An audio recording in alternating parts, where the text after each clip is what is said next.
하나님께서 오늘 우리에게 주시는 말씀은 고린도전서 14장 20절에서 40절까지의 말씀입니다.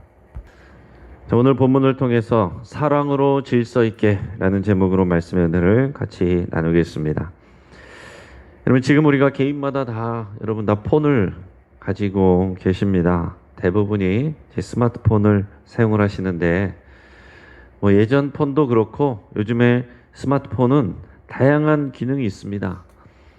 하지만 같은 스마트폰이어도 사용하는 사람에 따라서 그 활용하는 활용도는 다릅니다. 어떤 사람은 정말 컴퓨터 이상으로 잘 사용하는 사람도 있고, 어떤 사람은 비싼 스마트폰이지만은 거의 전화 기능, 가끔 문자 기능 정도만 하는 분들도 있습니다. 여러분, 우리가 만약에 부모님이 자녀에게 스마트폰을 선물한다, 이렇게 여러분 생각해 보세요. 여러분들은 어떻게 하는 게 좋겠습니까? 그것도 자라나는 한창 공부해야 될 청소년에게 스마트폰을 선물하는 것, 이것이 좋은 거겠어요? 나쁜 거겠습니까? 이것이 잘하면 굉장히 아이에게 유익한 것이 될 수 있고, 자칫 잘못하면 독이 될 수도 있습니다. 근데 요즘은 안 그러기가 어려운 것이, 요즘에는 아예 학교에서 학교 행정이나 이런 것도 다 아예 그냥 핸드폰을 통해서 또 SNS를 통해서 하기 때문에 이제 안 사주기가 어려운 것이, 안 사주면은 그런 기본적인 행정에서조차 참여할 수 없는 그런 상황들이 되고 있습니다. 자, 그런데 이 스마트폰을 아이에게 선물했을 때에 아이가 자칫 잘못하면 이것을 사용할 때 밤늦게까지 잠자지 않고 스마트폰 가지고 SNS를 즐기거나 인터넷 서핑을 즐기거나 또 게임을 즐길 수도 있습니다. 심지어는 더 안 좋은 것은 아이들이 얼마든지 쉽게 음란 영상에 접촉할 수도 있습니다. 하지만 필요한 연락을 하고 또 이것으로 중요한 정보를 얻고 요즘 같은 때는 온라인 예배에 참여할 수 있는 중요한 통로가 될 수 있기도 합니다. 여러분, 지금 제가 무슨 말을 하는 거겠습니까? 여러분, 선물은 좋은 것입니까? 나쁜 것입니까? 좋은 것입니다. 선물은 좋은 것인데 중요한 것은 그 선물을 사용하는 사람의 수준에 따라서 그것이 그 사람에게 굉장히 유익한 것이 될 수도 있고, 악한 일에 사용하면 그것이 없는 것만도 못한 독이 될 수도 있다라는 것입니다. 성령의 은사는 하나님이 우리 하나님의 백성들을, 성도들을 사랑하여서 주시는 하나님의 선물입니다. 이 영적인 은사는 하나님의 선물이고 성도와 교회에 매우 유익하고 값진 것입니다. 하지만 고린도 교회의 경우처럼 은사를 사용하는 사람들이 은사 활용에 있어서 덕스럽지 못하고 또 지혜롭지 못한다면 오히려 시기와 분쟁의 불씨가 될 수 있다라는 겁니다. 사도 바울이 12장에서부터 오늘 14장에 이르기까지 은사에 대한 내용을 길게 설명하면서 권면하고 있습니다. 뒤집어서 얘기하면 고린도 교회에 은사가 풍성하게 부어졌다는 것이고, 동시에 은사를 사용하는 성도들이 덕스럽게 활용하지 못했다라는 의미입니다.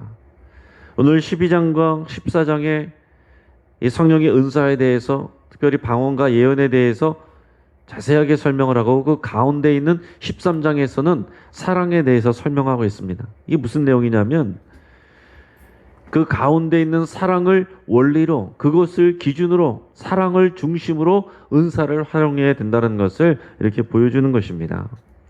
자, 오늘 특별히 14장에서 말하는 내용은 공중 예배에서 사용하는 방언과 예언의 활용에 대해서 권면을 하고 있습니다. 오늘 20절에서 25절까지의 말씀을 우리 같이 읽겠습니다. 자, 시작.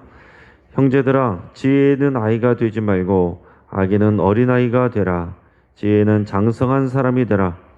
율법에 기록된 바 주께서 이르시되 내가 다른 방언을 말하는 자와 다른 입술로 이 백성에게 말할지라도 그들이 여전히 듣지 아니하리라 하였으니, 그러므로 방언은 믿는 자들을 위하지 아니하고 믿지 아니하는 자들을 위하는 표적이나 예언은 믿지 아니하는 자들을 위하지 않고 믿는 자들을 위함이니라. 그러므로 온 교회가 함께 모여 다 방언으로 말하면 알지 못하는 자들이나 믿지 아니하는 자들이 들어와서 너희를 미쳤다 하지 아니하겠느냐. 그러나 다 예언을 하면 믿지 아니하는 자들이나 알지 못하는 자들이 들어와서 모든 사람에게 책망을 들으며 모든 사람에게 판단을 받고 그 마음에 숨은 일들이 드러나게 되므로 엎드려 하나님께 경배하며 하나님이 참으로 너희 가운데 계신다 전파하리라. 아멘. 자, 바울은 오늘 뭐라고 얘기하느냐 하면 20절에서 자, 지혜에는 장성한 사람이 되고 악에 있어서는 어린아이가 되라 라고 얘기하고 있습니다. 악한 일, 악한 것, 악한 꾀 이런 것에 대해서는 잘 알지 못하는 어린아이처럼 되고 지혜에 있어서는 장성한 사람이 되라. 신령한 지혜, 신령한 은사 사용 여기에 대해 있어서는 너희가 지혜롭게 되고 또 세상의 악과 악한 일을 도모하고 악한 꾀를 하는 것에 대해서는 순진한 아이처럼 아무것도 모르는 아이처럼 그렇게 서투른 사람이 되라 이렇게 얘기하는 것입니다. 여러분 세상의 방식과 세상이 하는 일들과 세상의 꾀에 이런 것에는 아주 익숙한 그런 사람이 또 하나님의 말씀과 하나님의 지혜와 또 신령한 일들에 대해서는 전혀 모르고 알지 못하고 서투른 그런 사람들이 오히려 많을 수 있습니다. 그러지 않고 반대가 되라 라고 얘기를 하는 겁니다. 신령한 은사와 이 교회 생활에 있어서는 지혜롭게 처신하라 라는 얘기예요. 그리고 서로를 비교하고 경쟁하고 다투고 나누고 분쟁하고 이런 일에 대해서는 관심도 없는 순진한 서투른 아이처럼 되라 이런 얘기죠. 지혜롭게 처신하라 라는 말은 기본적으로 다른 사람을 배려하라 라는 말이 들어있는 겁니다. 그리고 그 말씀을 근거로 해서 이성적인 판단을 하라. 신령한 은사사용과 관계에 대해서는 다른 사람을 배려하고 또 이성적인 판단을 하라 라는 내용이 의미가 담겨 있는 겁니다. 여러분 사람들은 영적인 은사는 신령한 것으로 여기면서 아무런 판단도 받지 않는 권위가 있는 것처럼 신령한 은사를 사용함에 있어서 자칫하면은 자기의와 교만에 빠지기가 쉽습니다. 그리고 그 은사를 좋은 것이지만 은사를 어떻게 사용해야 될지 사용하는 데 있어서는 우리의 또 고결한 인격과 또 배려와 이런 부분들이 필요한데 다른 사람을 판단하는 도구로 사용될 수도 있다라는 거예요. 제 예전에 어떤 교회에서 그런 일들이 있었는데 노숙 생활을 하던 분이 이제 교회 와서 신앙생활을 열심히 하는 분이 있었습니다. 근데 믿음이 어느 정도인지는 모르지만은 그래도 이제 예배 때 열심히 나와서 예배 자리에 참여하는 분이었어요. 물론 그분이 또 이렇게 신앙이 깊이 들어가서 이렇게 완전히 뭐 인격적으로 확 변하고 뭐 그런 정도는 아니었지만 그래도 교회에 꾸준히 나와서 예배에 참여하는 분이었습니다. 근데 교회 안에 또 주님의 말씀을 듣고 또 환상도 보고 그런 분들이 있었는데 그런 분이 한 분이 어떤 얘기를 했냐면은 그분 주변에 뱀들이 보인다 이런 얘기를 한 거예요. 그래서 그분을 따르는 사람들에게 그 곁에 가지 마라. 그래가지고 예를 들어서 이쪽에 앉아 있었던 분들이 그분 얘기를 듣고 다 이쪽으로 어느 날부터는 모여서 이쪽에 앉아 있는 거예요. 처음엔 왜 그런지 몰랐습니다. 여러분도 주로 새벽에 오시면은 대부분 앉던 자리에 앉잖아요. 그래서 이분이 오셨나 안 오셨나 보려면은 제가 앉던 자리를 본단 말이죠. 그렇게 보통 앉던 자리에 앉던 분들이 어느 날인가부터는 다른 쪽에 앉아서 왜 그런지도 몰랐는데 나중에 듣고 보니까 그랬다라는 겁니다. 여러분 만약에 우리가 영적으로 다 보인다고 한다면은 우리에게서 다 깨끗한 것만 보이겠습니까? 여러분 안에 깨끗한 것만 있어요? 만약에 우리 안에 또 그렇게 깨끗하지 못한 것들이 보인다고 할 때, 만약에 우리가 서로에게 더러운 것이 보인다고 할 때, 그럼 어떻게 하는 것이 맞겠습니까? 그것을 피하는 것이 맞겠습니까? 여러분 어떤 사람이든지 다 악하고 더러운 것들이 여전히 남아있잖아요. 우리 그래서 매일 회개가 필요한 것입니다. 연약한 것들, 더러운 것들을 보면 오히려 그런 부분들을 용납하고 그분들을 배려하고 그분들이 말씀 가운데 잘 자랄 수 있도록 도와주고 기도해 주는 것이 더 맞겠죠. 또 어떤 경우에는 또 그런 경우를 보면서 또 미숙하다, 부족하다 이런 얘기들을 하면서 오히려 악한 영의 역사가 있다. 그런 얘기를 서로 하고서 또 그런 초신자인데 어떤 사람들은 또 축사를 한다고 귀신을 쫓았는데 그 뒤에 가서 다 들리게 귀신아 물러가라 막 그러면서 막 크게 기도하는 그런 경우들이 있었어요. 근데 그 앞에 그 기도의 대상이 됐던 사람들은 초신자였는데 자기 귀에다 다 들리게 자기 뒤에 와서 귀신아 물러가라 더러운 귀신아 물러가라 자꾸 그러니까 그 사람이 상처를 받았습니다. 그 사람을 위해서 기도해 주는 것은 좋은 일이지만은 그 말을 듣는 사람의 인격을 생각을 해줘야 되는 거예요. 여러분, 우리가 영적인 은사, 신령한 은사들을 받고 하나님께서 선물해 주신 건 좋은데 그것을 어떻게 사용하는가는 우리의 인격과 관련된 거예요. 성숙한 인격에 따라서 사용을 할 때에 교회의 덕이 될 수 있고 반대로 교회에 분란이 오고 그것으로 인해서 사람들 마음이 갈라지고 교회에 장애가 될 수도 있다라는 것입니다. 여러분, 성령의 은사는 보조적인 기능이지 말씀 위에 서거나 교회의 질서 위에 있는 것이 아닙니다. 자, 바울은 공적인 예배를 드릴 때에 방언과 예언의 사용에 대해서 권면을 합니다. 공적인 예배 자리에 있어서 아직 믿음이 없는 사람들이 참여하는 경우를 전제하면서 얘기를 하고 있어요. 여러분, 우리도 주일 예배 같은 때 믿음이 없는 분들이 참여를 합니다. 가족들 때문에 또 호기심에 와 있는 분들이 있어요. 자, 그런 상황을 고린도 교회에서도 지금 있었던 것 같아요. 그런 상황을 전제로 하고서 오늘 얘기를 합니다. 자, 그런데 그렇게 믿음이 없는 사람들이 와서 예배 자리에 와 있는데 모든 사람이 다 기도하고 찬양할 때 방언으로 한다. 그러면 어떻게 되겠느냐라고 묻는 거예요. 그러면은 믿음 없는 사람들이 와서 봤을 때 이거 다 사람들 미친 거 아니야? 이렇게 생각하지 않겠느냐는 거죠. 모든 사람들이 요즘 같으면 그런 것들을 보면 광신도들 아니야? 이상한 집단 아니야? 이렇게 생각할 수 있다는 것입니다. 하지만 반대로 이해할 수 있는 말로 예언을 하든지 아니면은 그 말씀을 나누든지 한다면 믿음 없는 사람들도 그것을 이해하고 은혜를 받고 또 자기 안에 숨겨진 죄를 깨달아서 회개하고 하나님의 은혜 앞으로 나올 수도 있을 것이다 라고 얘기하는 겁니다. 자, 그러므로 공적인 예배에서는 아무도 알아들을 수 없는 방언이 아니라 모두가 이해할 수 있는 예언을 하라 이렇게 권면을 하고 있습니다. 여러분, 공적 예배에서도 아직 믿음이 없는 사람, 믿음이 연약한 사람들을 배려하라. 그게 내용이에요. 여러분, 그래서 주일 설교 때와 새벽 설교 때 제가 설교가 다릅니다. 새벽 설교 때는 그냥 말씀 그대로만 제가 전달하지만 주일에는 초신자들도 있고 아직 믿음이 없는데 그냥 호기심에 온 사람들도 있고 관심 갖고 온 사람들도 있고 오기 싫은데 가정의 평화 때문에 억지로 온 사람들도 있단 말이죠. 그렇기 때문에 또 알아들을 수 있는 말로 성경적이지 않는 말들로 그런 예화들로 다 이런 것들을 적절하게 이해할 수 있게 되도록 쉽게 이렇게 하려고 생각을 하고 노력을 한단 말입니다. 그러니까 수준의 차이가 있고 배려가 있어야 된다는 거죠. 그러니까 우리 주일 예배에서도 공적인 예배에서도 저와 여러분들이 가져야 될 마음가짐 중에 하나는 뭐냐면은 초신자들, 믿음이 없는 사람들 그런 분들을 위한 배려가 예배 안에 있어야 된다는 거예요. 자, 하나님은 더 나아가서 질서의 하나님이십니다.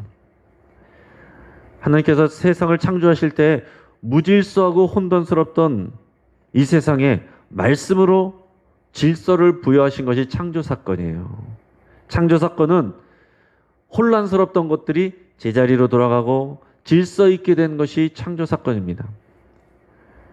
하나님은 하나님의 뜻이 이루어지고 통치가 이루어지고 하나님의 나라가 이루어지는 곳에는 당연히 하나님의 마음과 같이 하나님의 속성과 같이 질서 있게 되는 것이 하나님의 거룩하신 뜻입니다. 오늘 26절 말씀을 같이 한번 읽어보겠습니다. 자, 시작. 그런즉 형제들아 어찌할까 너희가 모일 때에 각각 찬송시도 있으며 가르치는 말씀도 있으며 계시도 있으며 방언도 있으며 통역함도 있나니 모든 것을 덕을 세우기 위하여 하라. 아멘. 자, 이것이 고린도 교회 예배에서 있었던 여러 가지 성령의 은사들을 이렇게 설명하고 있습니다. 그러니까 지금의 현대 교회 예배에서의 모습하고는 많이 다른 모습인 것 같습니다. 그러니까 예배 현장, 공적인 예배 현장에서 그때마다 성령의 임재가 있고 성령의 은사가 나타나고 다양한 이런 신령한 은사들이 나타났다라는 겁니다. 자, 여기서 말할 때 찬송시라는 것은 일반적으로 우리가 찬송가를 부르는 그런 찬양이 아니라 성령의 감동으로 부르는, 쉽게 말해서 방언 찬양이다, 이렇게 얘기할 수가 있어요. 또 가르치는 말씀은 일반적인 설교와 강해이고, 계시는 성령이 깨닫게 해주시는 그 지혜의 내용, 그것을 말할 때 그것이 이제 예언이라고 얘기할 수가 있겠죠. 또 거기에 방언과 통역도 있었습니다. 다시 말해서 그 예배가 일상적으로 우리가 지금 하는 것처럼 그냥 예식 순서만을 따라서 그것만을 하는 그런 예배 형식이 아니라 언제든지 성령의 역사하심이 나타나고 또 신령한 은사가 발현이 될 때는 그것을 자연스럽게 했던 그런 예배였다라는 것입니다. 그런 예배의 상황을 염두에 두고 권면을 하는 거예요. 그래서 방언을 하는 사람들도 있고 예언을 하는 사람들도 있고 통역을 하는 사람들도 있고 다양한 사람들이 있었는데, 또 그런 가운데서 특별히 방언과 예언에 대해서 질서 있게 하라는 말씀을 오늘 얘기를 하고 있습니다. 오늘 27절에서 36절까지 말씀을 같이 읽어보겠습니다. 자, 시작. 만일 누가 방언으로 말하거든 두 사람이나 많아야 세 사람이 차례를 따라하고 한 사람이 통역할 것이요, 만일 통역하는 자가 없으면 교회에서는 잠잠하고 자기와 하나님께 말할 것이요, 예언하는 자는 둘이나 셋이나 말하고 다른 이들은 분별할 것이요, 만일 곁에 앉아있는 다른 이에게 계시가 있으면 먼저 하던 자는 잠잠할지니라. 너희는 다 모든 사람으로 배우게 하고 모든 사람으로 권면을 받게 하기 위하여 하나씩 하나씩 예언할 수 있느니라.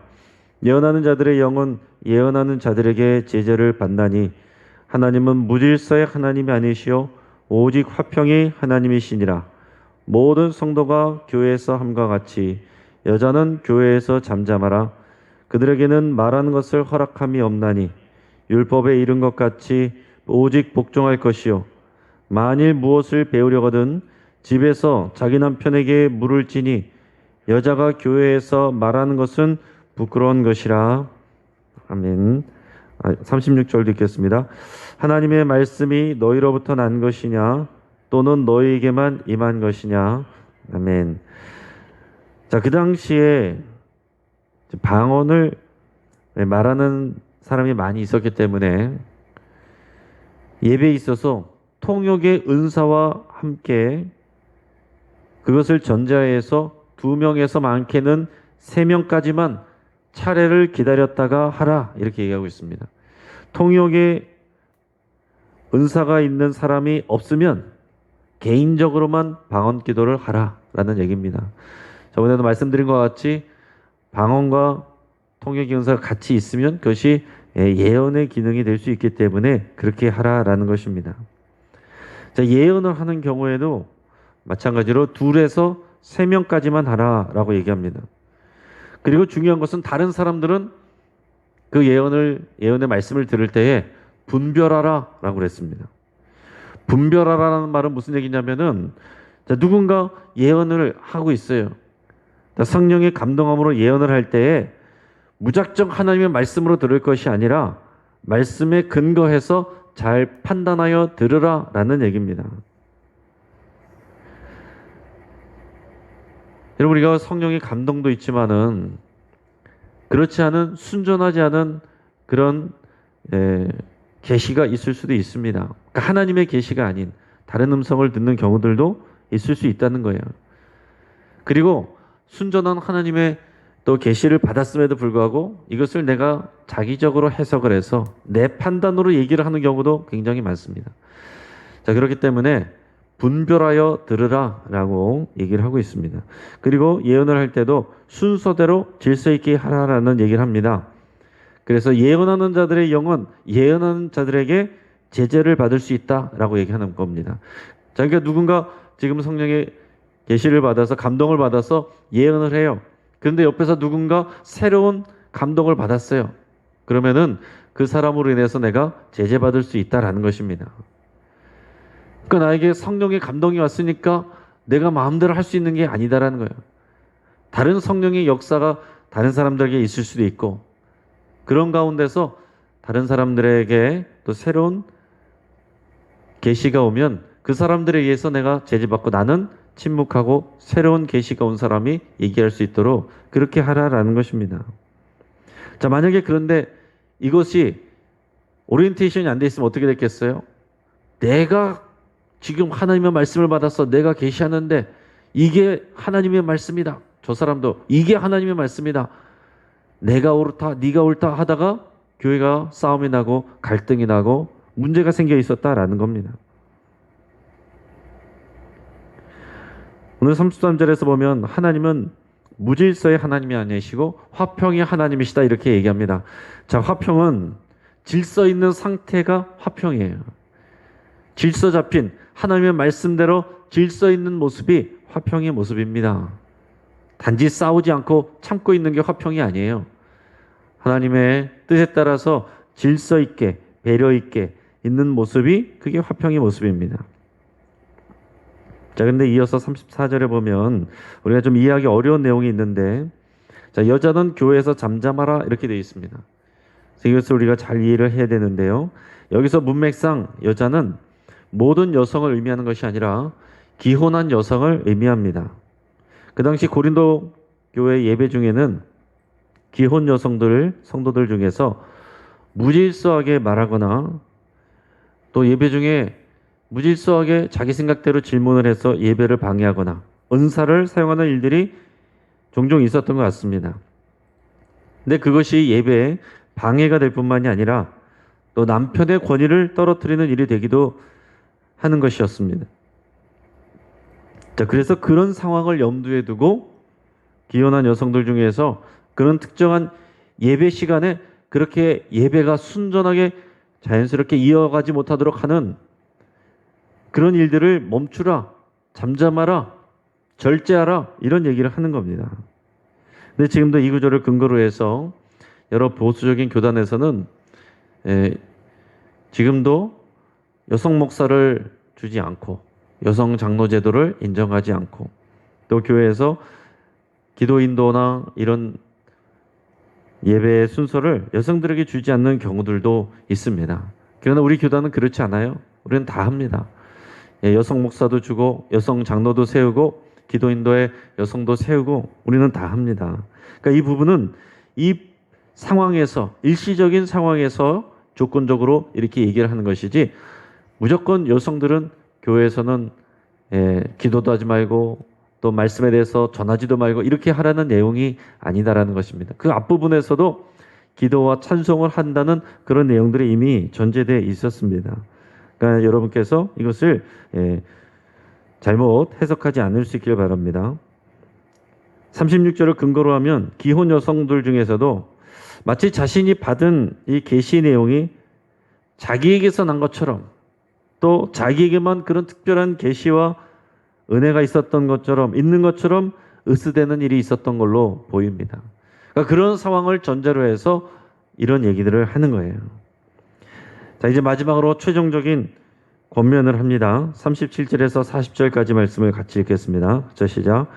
만일 누구든지 자기를 선지자나 혹은 신령한 자로 생각하거든 내가 너에게 편지하는 이 글이 주의 명령인 줄 알라. 만일 누구든지 알지 못하면 그는 알지 못한 자니라. 그런즉 내 형제들아 예언하기를 사모하며 방언 말하기를 금하지 말라. 모든 것을 품위 있게 하고 질서 있게 하라. 아멘. 여러분, 성령의 은사는 주님의 것이고 우리에게 선물로 또 교회를 섬기라고 주신 것임을 여러분 잊지 말아야 됩니다. 내 고유의 능력이 아닌 거예요. 또 자기 자신이 하나님이 아니라 자랑하고자 하는 또 이런 유혹을 내가 하나님이 아니라는 것을 알고 주님이 주시는 거기 때문에 나 자신을 감추고 또 나 자신을 드러내고자 하는 그런 유혹을 견뎌야 됩니다. 그렇지 않으면 교회를 무질서하게 만들 수가 있어요. 가끔 교회의 지도와 또 교회 질서를 무시하고 내가 받은 음성, 내가 받은 계시, 내가 받은 감동, 내가 받은 응답 이것만 고집하는 경우들이 있어요. 그래서 교회의 지도도 받지 않고 내가 주님께 응답받고 하겠다. 그런 경우들이 종종 있습니다. 그러나 오늘 말씀과 같이 교회는 질서 있어야 되고 그리고 우리 하나님은 화평의 하나님, 질서 있는 하나님입니다. 모든 것을 품위 있게 하고 질서 있게 하라라고 얘기를 하는 거예요. 은사는 하나님께서 우리에게 귀한 선물로 주신 것인데 이것을 사용하는 성도들이 이 교회가 이것을 덕스럽게 그리고 품위 있게 질서 있게 사랑을 원리로 질서 있게 사용해야 된다라고 얘기를 하는 것입니다. 이제 오늘 말씀을 정리합니다. 하나님은 우리에게 다양한 은사를 주십니다. 그것이 우리에게 타고난 재주일 수도 있고요. 영적인 은사일 수도 있습니다. 오늘 여기서는 주로 신령한 영적인 은사를 얘기를 했지만은 우리가 구제하고 섬기고 행정하는 것도 하나님의 은사고 또 선물이에요. 영적인 은사든지 아니면은 내가 타고난 재주든지 내가 가진 것을 사용할 때는 항상 교회의 덕을 위하여 교회의 유익을 위하여 사용을 해야 됩니다. 교회의 덕을 위한다는 것은 다른 사람을 사랑해서 사용하는 것이어야 되고 다른 사람과 교회의 유익이 되어야 된다라는 것입니다. 교회는 항상 사랑의 원리로 움직여야 돼요. 그리고 모든 일에 질서가 있어야 됩니다. 그 결과로 화평해야 됩니다. 교회의 화평이 깨질 것 같으면은 차라리 은사가 없는 자처럼 행하는 것이 지혜로운 것입니다. 그러나 우리는 하나님이 주신 은사를 우리가 덕스럽게 사용할 자신이 없어서 받지 않는 것보다는 지혜롭게 잘 사용하여서 하나님의 은사를 더 풍성하게 받는 그런 교회가 될 수 있기를 바랍니다. 저와 여러분들도 성령의 은사를 사모하시고 기도하시고 그러나 그것을 내가 사랑으로 교회를 섬기는 그 일을 위해서 쓰실 수 있기를 주의 이름으로 축복합니다. 같이 한번 기도하겠습니다. 오늘 말씀을 붙잡고 함께 기도하겠습니다. 교회를 사랑하는 마음을 먼저 부어달라고 우리 함께 기도하겠습니다. 하나님을 사랑하는 자는 우리 주님을 사랑하는 자는 교회를 사랑하는 것이 마땅한 거예요. 근데 내가 주님을 사랑한다고 말하는데 교회를 사랑하는 마음이 없으면 우리가 온전한 성숙한 신앙이 아닙니다. 교회를 사랑하는 마음을 부어달라고 여러분 기도할 수 있길 바랍니다. 믿음이 연약한 자를 배려하고 존중하는 마음을 부어달라고 기도할 수 있길 바랍니다. 주님의 마음이 연약한 자들에게 늘 있었기 때문에 우리가 믿음이 커지면 커질수록 믿음이 연약한 자들을 배려하고 존중하는 그런 마음들이 커져야 됩니다. 그 마음을 우리에게 부어달라고 위해서 함께 기도하겠습니다. 또 풍성한 영적인 은사를 부어주시기를 위해서 여러분 기도하고 또 사랑과 질서의 원리 안에서 이것을 잘 사용할 수 있도록 위해서 함께 기도하겠습니다.